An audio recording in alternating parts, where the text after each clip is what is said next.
invite you all, just before we start this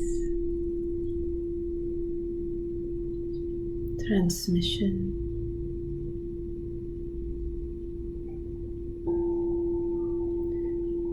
to tune into your breath. And if you feel the call, place your hands on your heart to remind yourself that you are home.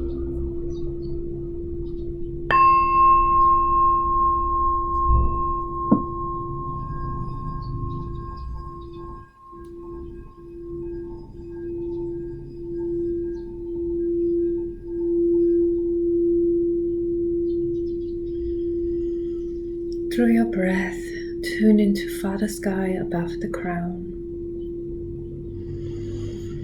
and Mother Earth below.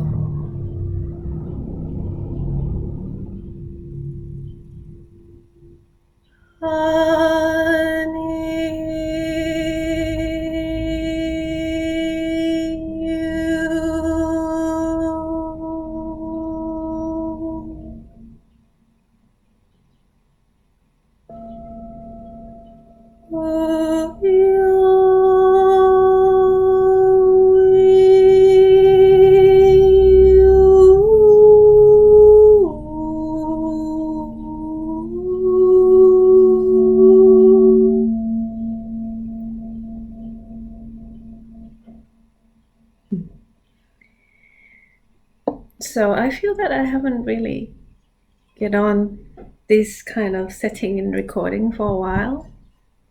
Also, I wanted to say long time no see, but some of you probably seen me on social media and also on in the replay of the solstice.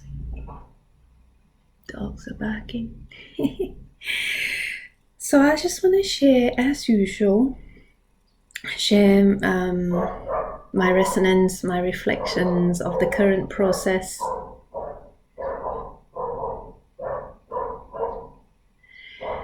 And as always, take it on how it may resonate to you, how it may assist you as me being a mirror for your path of bringing in balance, bringing in harmony and gratitude and embodied unconditional love. For that's all is what this is all about, I feel. This is all about how much we can embody what we talk about in these New Age communities, which the core is unconditional love. And this year, the events, powerful portals, really bring up a lot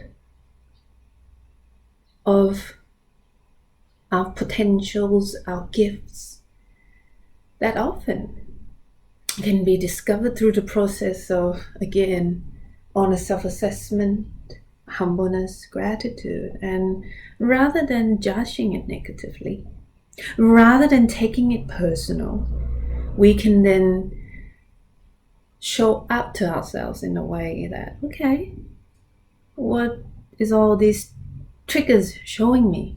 What are these showing me? What are they showing me? What am I learning here? And solstice was a powerful charge of activation and reminder, the wholeness perception that we can align, a state of wholeness that we can align ourselves to. For the sun is a symbol, very much like a portal of the source, the light that makes the sun shine, the light, the inner light that makes us shine. And also my personal path, and I feel that this in sync with some that I have noticed, some that I have connected with, that the situations may put us in a state of the feeling that we are out of control. But if we look at the situation with the eyes of, we're here to learn. We're a student of life.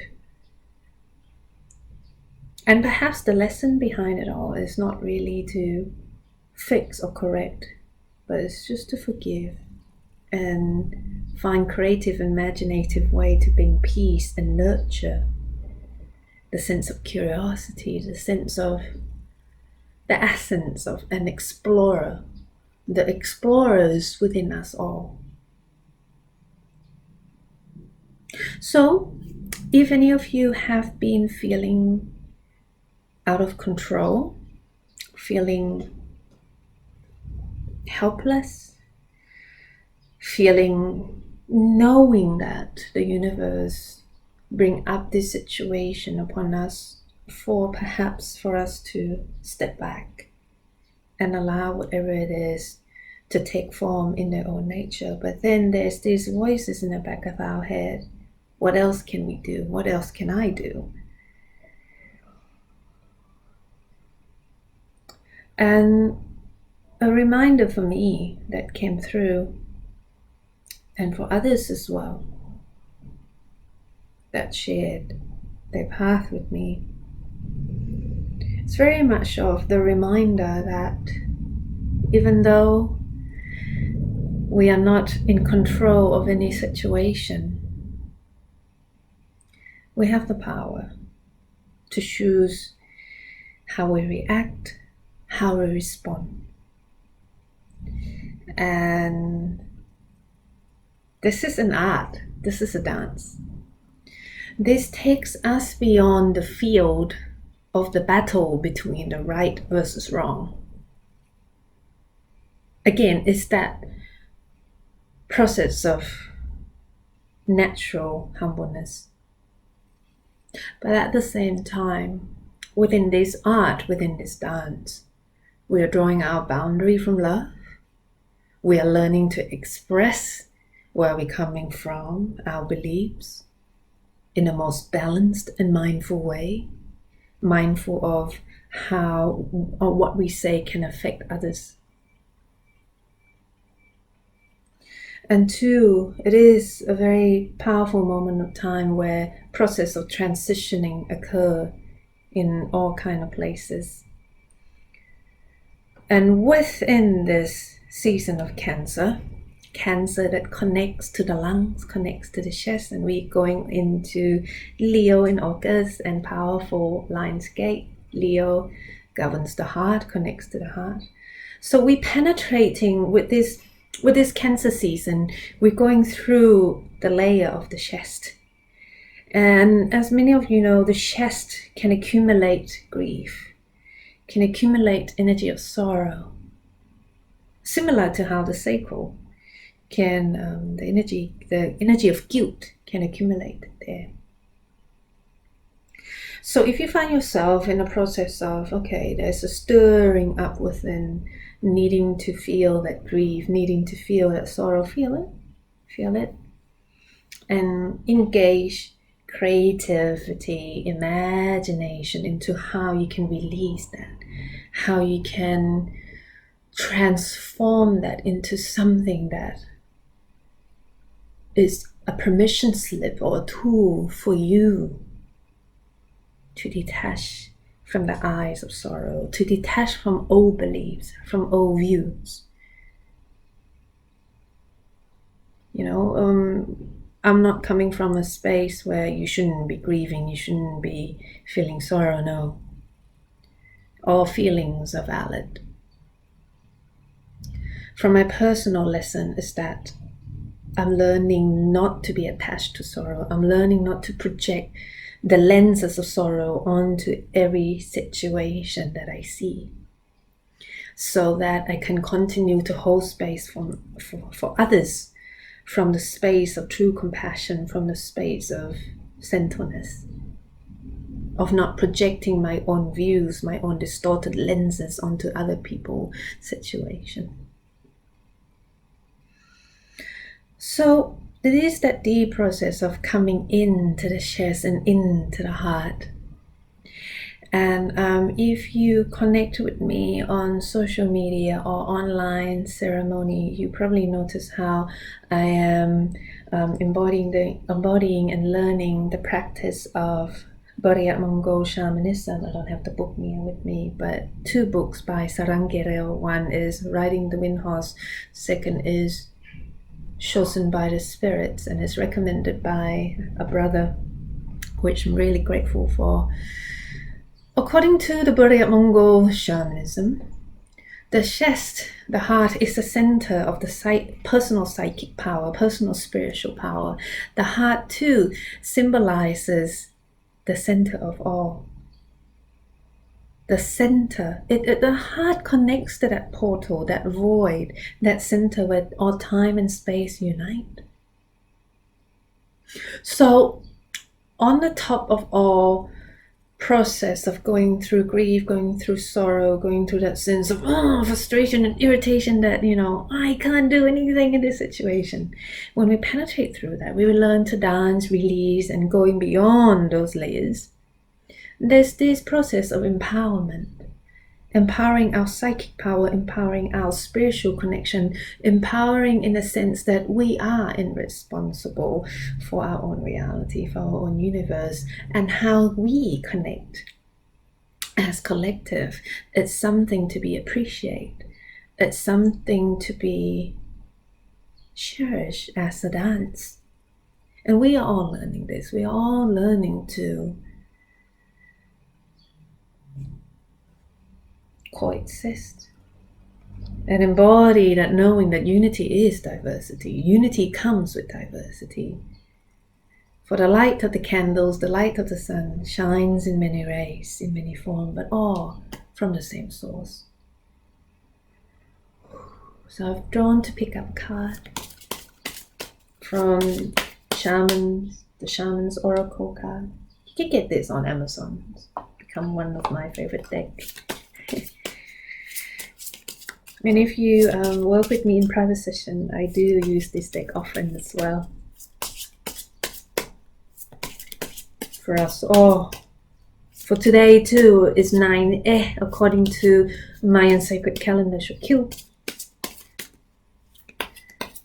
Divine power, guidance of the feminine essence.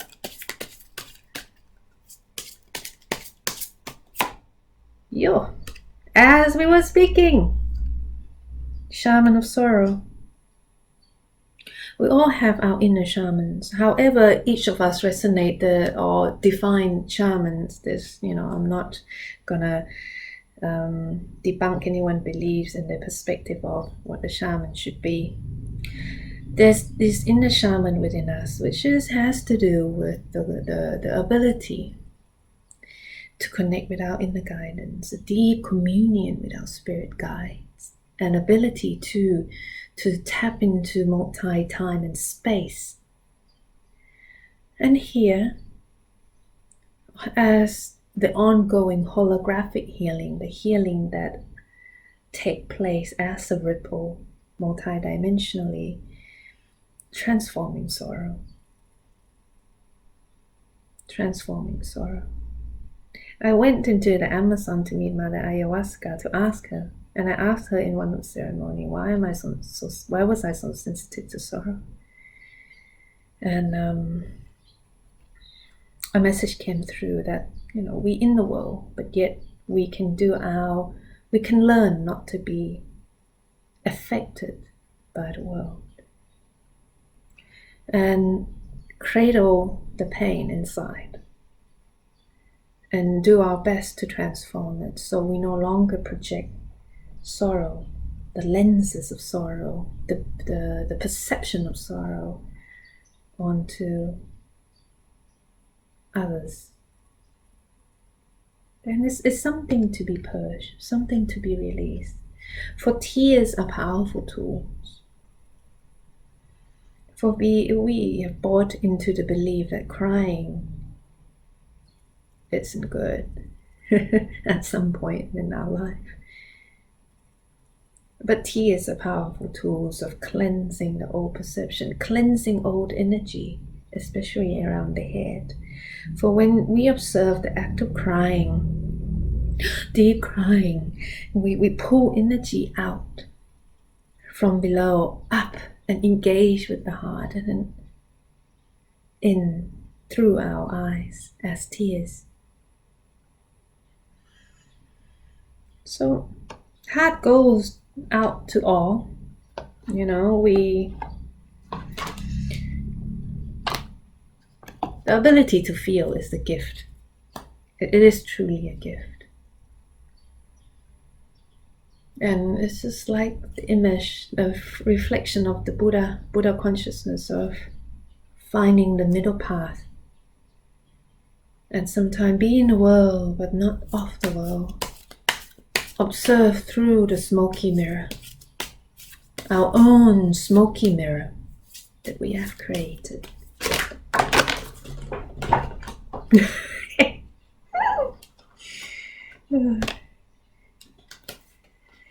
Allowing the tears, allow clarity to then shatter the old illusion so we can see clearly.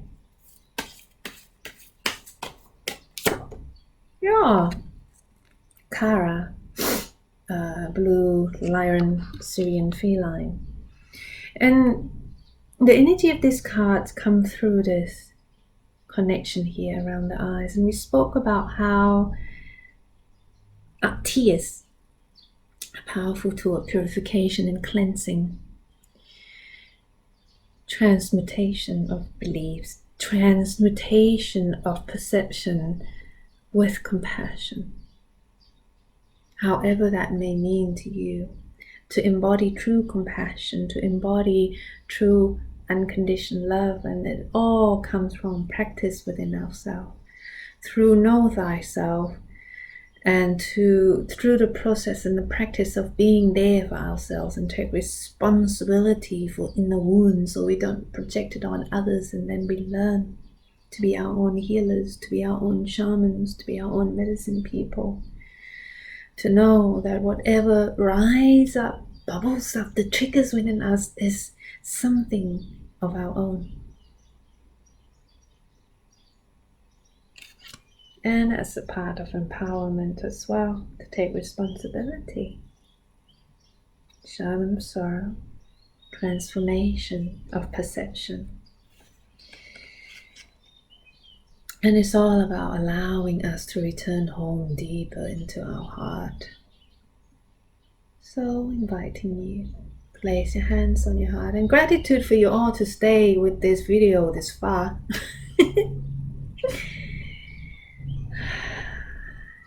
And imagine, for imagination is the conduit of a higher self. Going deep within the chest, deep within the thymus, the heart, the center, the home.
If there's deep grief and sorrow and heaviness, just feel it.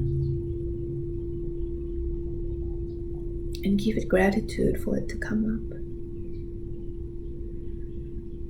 A deep breath, if it assists you, a bit of engaging the breath to bring everything into your awareness.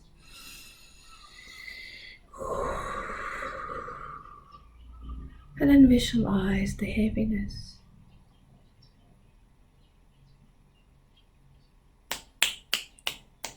Coming out, just a bit outside your chest. Just linger around your auric field in a bowl of light. Tani Ianakaya Saya. Tune into the sun, the moon, and stars, and Mother Earth, and your guides.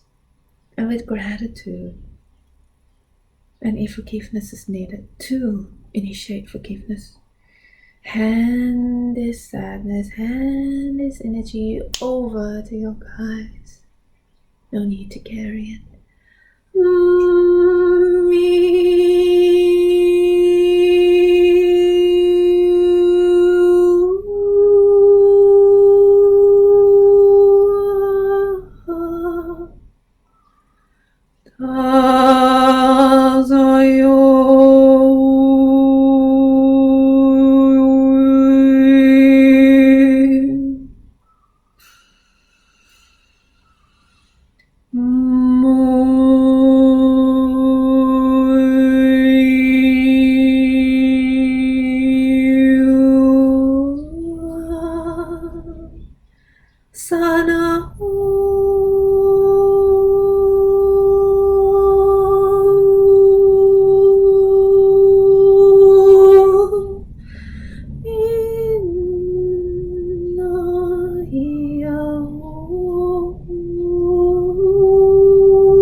Through your breath, feel your feet.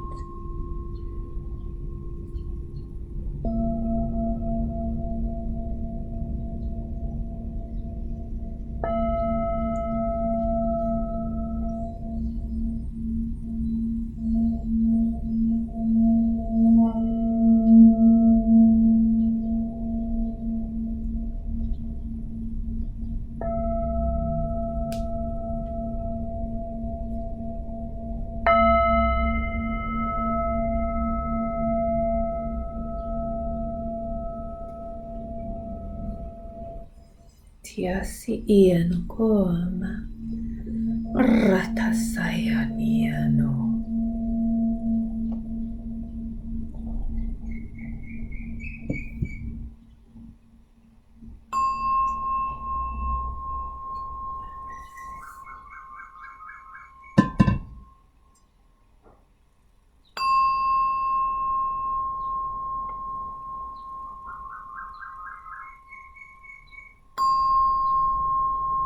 I'm always grateful when the birds decide to jam. And the birds that you are hearing, some of them are quite big. I always feel very happy if I get to see them. So thank you so much for staying together this far in this video.